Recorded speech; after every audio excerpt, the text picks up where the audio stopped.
Welcome to the Banker Lamp. Please enjoy the video. You begin by confirming prerequisites and initiating the upgrade. First, make sure your PC meets CPU, TPM2, 0, RAM and storage requirements. This avoids mid-install failures. Once confirmed, backup critical files to an external drive or cloud so you can recover quickly if needed. Then open Settings, go to Windows Update, and click Check for updates to fetch the Windows 11 installer. This starts the official path. Do not use unverified installers to prevent data loss and security risks. Once the installer is available, click Download and Install to proceed. During setup, choose Keep Personal Files and Apps unless you specifically want a clean install, because that preserves settings and reduces recovery time. The download can take time. Make sure your PC stays plugged in and connected to the internet to prevent corruption.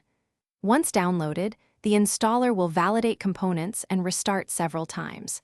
Allow those restarts. Interrupting them causes rollback or errors, so be patient until the process finishes.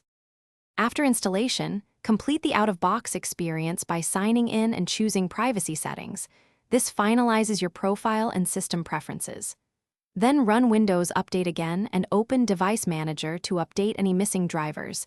This prevents hardware glitches. If something goes wrong, first run the Windows Update troubleshooter, then try a restart. Make sure backups are available. If failures persist, restore from your backup or use the recovery options in settings to roll back to your previous version and investigate error codes before retrying. Thanks for watching. If this was helpful, leave a like and consider subscribing. See you next time.